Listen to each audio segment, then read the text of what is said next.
मैं हूं मोइन शेख और आप देख रहे हैं मुमरा टाइम्स। तो दोस्तों चलते हैं आज की मुख्य खबर की ओर।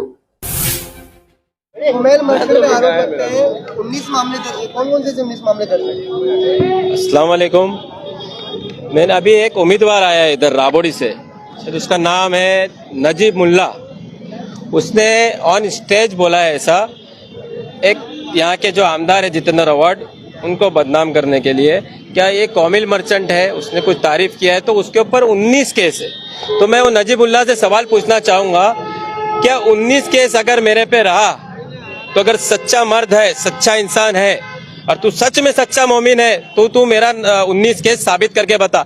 अगर मेरे पे 19 केस होते तो यार मैं इधर रहता, मेरे को कब का पुलिस किधर का किधर भेज देती। तो मैं यही उससे सवाल करूंगा कि 19 केस मेरे पे साबित करके बता। हाँ, केस हुआ है, मैं 25 साल से मुमरा में रहता हूँ, तो मैं मुमरा के आवाम को बताना चाहूंगा कि ये नजीबुल्ला अभी तक आमदार बना नहीं है और खाली ये सपना देख रहा है। तो ये सपने देखने में ही मुमरा के लोगों पे झूठा इल्जाम लगा रहा है। मैं नजीबुल्ला को बोलना चाहूंगा, मेरे पे 19 केस रहेंगे तो मैं मुमरा छोड़ के चले जाऊंगा। अगर 19 केस नहीं रहा तो तेको मुमरा छोड़ के जाना पड़ेगा।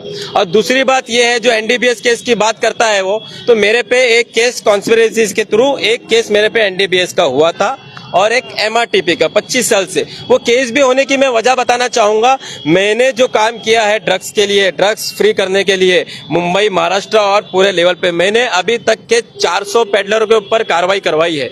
400, जिसमें 60 से 70 नाइजेरियन है। और उसके बाद मैंने 4 बड़ी जो फैक्ट्रियां है जिसमें एमडी मैन्युफैक्चरिंग होती थी, उसमें से एक फैक्ट्री में इतना माल क्वांटिटी मिला था जिसमें 23,500 किलो माल हमने पकड़ा था। और दूसरी छोटी छोटी फैक्ट्री, तो सोचो मैंने जब इतनी कार्रवाई किया हो तो कितने हजारों घर बचे हैं, कितने मासूमों की लाइफ बची है, कितने घर टूटने से बचे हैं, कितने की जान बची है, कितनों का फ्यूचर बचा है। तो ये सोचो कि ड्रग्स फ्री करने के लिए मैंने अपनी जान की ताकत लगाया हूँ, मैंने कोई ड्रग्स का धंधा नहीं किया हो। और मैं आवाम को ये बात बताना चाहूंगा, अगर ये केस ओरिजिनल है या मेरा ड्रग्स का कुछ धंधा है या फ्यूचर में कभी करूँ तो अल्लाह मुझे दुनिया में भी अजाब में पर नाजिल हो और मरने के बाद भी अल्लाह मुझे जिंदगी भर जहन्नुम में डाले, कभी जन्नत का दरवाजा भी नहीं दिखाए। मैं अल्लाह को उन नबी के महबूब का वास्ता देता हूं, अगर मेरा इस चीज में इन्वॉल्वमेंट है तो मेरी जिंदगी पे लानत हो और मेरे ऊपर आजाब नाजिल हो। और मैं नजीबुल्ला को एक चीज बताना चाहूंगा, क्या भाई, हमने जब भी कुछ दिन की बात आई, इस्लाम की बात आई, फलस्तीन की बात आई, तो मैं एक बंदा हूं जो मुमरा से फलस्तीन के लोगों के लिए मैंने इफ्तारी करके, हम 1000 लोगों ने फलस्तीन के मजलूमों के लिए दुआ किए। हमने इजरायली प्रोडक्ट बॉयकॉट करने का चलाए, पूरा मुहिम चलाए। हमने विशालगढ़ में जो आतंकवादी हमला किया था, हमने उसके ऊपर आवाज उठाए। नीलेश राणे ने मुसलमानों को गाली दिया, हमने उसके ऊपर आवाज उठाए। रामगिरी ने हमारे नबी के ऊपर गलत बात की, हमने उसके ऊपर आवाज उठाए। तू अपने आप को मुसलमान बोलता है और तू मुमरा को चॉकलेट देता है, 50 करोड़, 100 करोड़, 200 करोड़ लाया। जब तेरी इतनी ताकत थी तो तू रामगिरी को अरेस्ट क्यों नहीं किया? तेरी इतनी ताकत रहती तो तू रामगिरी को अरेस्ट करना चाहिए था ना तूने कभी फलस्तीन के भाइयों के लिए आवाज उठाया, ना कभी विशालगढ़ की कुछ मैटर के लिए आवाज उठाया। मैं बोलना चाहूंगा, क्या एक मुद्दा तू बता दे, क्या मुसलमानों के लिए तू आवाज उठाया हो? तूने कभी नहीं उठाया मुसलमानों के लिए आवाज। क्यों नहीं उठा सकता है? क्यों? क्योंकि तू बीजेपी आरएस का एजेंट है, इसके लिए तू कभी मुसलमानों के लिए आवाज नहीं उठा सकता है। अरे भाई, अगर हमारी जो लड़ाई है ना, तेरे से इतनी कोई पर्सनल लड़ाई नहीं है भाई हमारी। हम चाहते हैं मुमरा में बीजेपी की यूती में जो तू है वो मुमरा में नहीं हम लाना चाहते, क्योंकि बीजेपी की जो विचारधारा है हम उसके खिलाफ है। बीजेपी की जो विचारधारा है ये मुसलमानों के खिलाफ है। मुसलमानों की जितनी प्रॉपर्टी है, चाहे वो मस्जिद हो, मदरसे हो, दरगाह हो, और जितनी भी प्रॉपर्टी है हम मुसलमानों की, फंड हो, जमीन हो, टोटल ये बीजेपी अपने ताबे में गवर्नमेंट लेना चाहती है।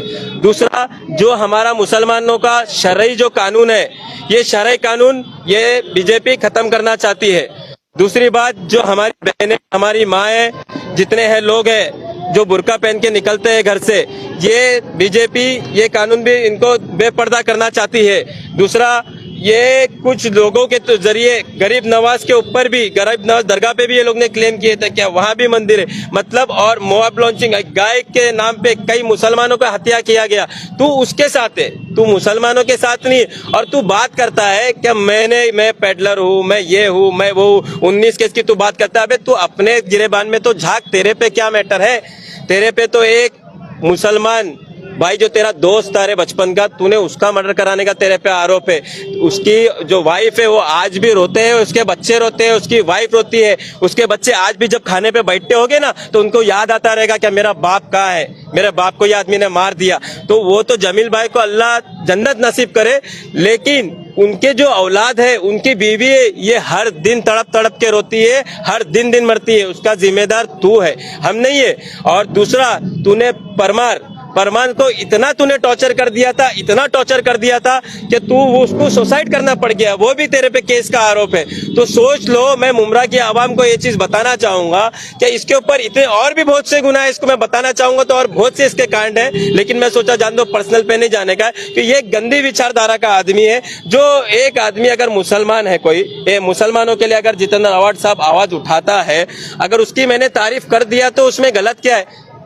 वो मुसलमानों के लिए आवाज उठाता है ना, जुल्म। अभी समझ लो, कोई एक बम ब्लास्ट का आरोपी वो बोलता है कि नजीबुल्लाह को वोट दो, तो क्या तेरा संबंध उससे हो जाएगा?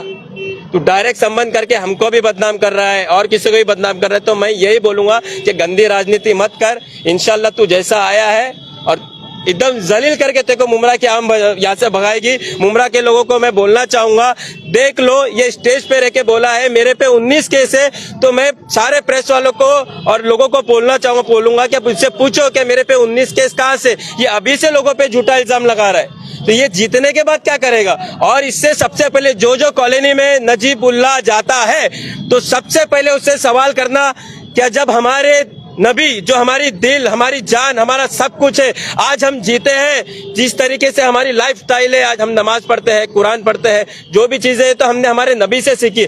तू जब हमारे नबी का नहीं हो सकता है तो तू किसी का नहीं हो सकता है। जब इतना पावर रहने के बाद तूने क्यों नहीं आवाज उठाया? क्या रामगिरी को अरेस्ट करो? तूने अभी एक नीलेश राणे करके वो इत्तुसा, उसने बोला क्या मस्जिद में घुस के मारूंगा, तूने क्यों नहीं बोला?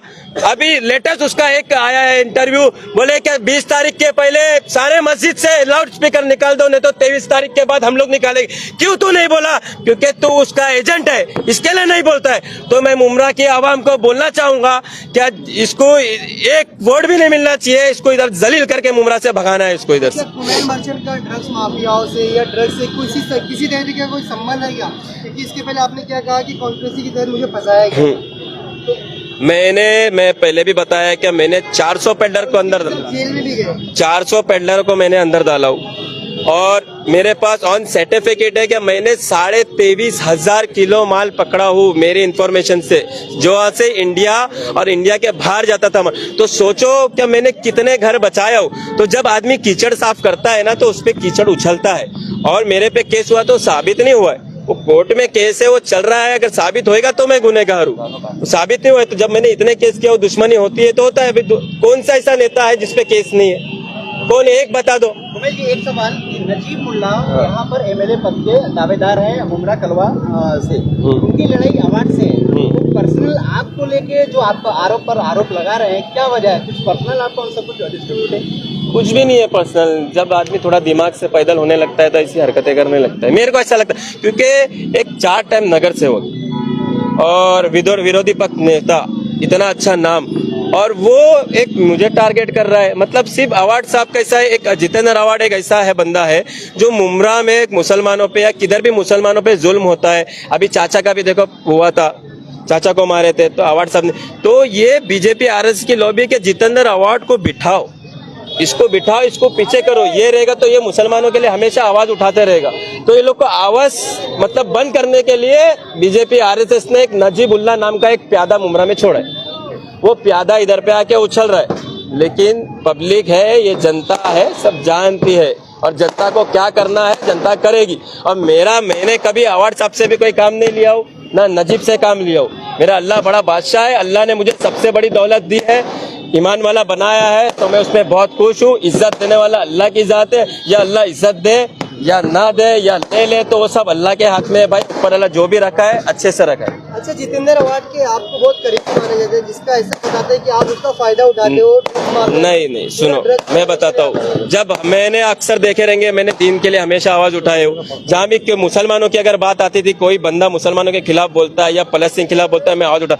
कोरोना के टाइम पे ना, मैं भी मेरी हैसियत के हिसाब से मैं गरीबों की जितनी मदद कर सकता था उतना कर। तो वो टाइम पे मैंने देखा था कि जितेंद्र अवार्ड है ना, यहाँ पे गरीबों को राशन बांटता था, खाना बांटता था, कई लोगों को हॉस्पिटल में एडमिट करता था, किसी को फाइनेंशियल के लिए हेल्प करता था। फिर उसके बाद उसको खुद को कोरोना हो गया, फिर वो एकदम सीरियस मैटर पे था, एकदम मतलब डॉक्टर ने जवाब दे दिया था। तो वो चीज कैसा मेरे दिल में एक बची, यार ये आदमी नॉन मुस्लिम होने के बाद भी मुसलमानों के लिए इतना कर रहा है, अपनी जान दांव पे लगा रहा है, अपनी फैमिली की जान दांव पे लगा रहा है, तो यार ये आदमी गंदा कैसा हो सकता है यार। तो क्या जितेंद्र अवार्ड को जिताने के लिए आप नजीबुल्लाह को मारना चाहते जान से? अरे यार, मैं जान से क्यों मारूंगा, वो खुद इतना बड़ा क्रिमिनल, उसके ऊपर परमार का मैटर चल रहा है, उसके ऊपर मर्डर का आरोप चल रहा है, उसकी कहाँ से कहाँ तक है, कौन कभी किधर जाता है, किधर से किधर बात करता है, कौन सी रिकॉर्डिंग कहाँ जाती है, सबको मालूम है वो सब चीज किसकी पहचान। सभा में उन्होंने कहा है कि आपके थ्रू फोन कॉल जा रहे हैं उनको धमकी भरे तो जान से मारने की। अरे क्यों हम धमकी देंगे, तू खुद एक गुंडा है भाई, हम गुंडे नहीं है। हम हमारे दीन की जब बात आएगी ना, तो हम सबसे पहला सर है ना मेरा रहेगा। जब अगर दिन की बात आएगी, सर कटाने सबसे पहले हम खड़े रहेंगे। तू नहीं खड़ा रहेगा, तू लोगों को गुमराह कर रहा है। तू मुमरा में आके नारे तकबीर का नारा लगाता है और कलवा में जाता है तो आरती की पूजा करता है। तो मैं किसी धर्म को गलत नहीं बोलता हूँ, मैं हर धर्म की इज्जत करता हूँ।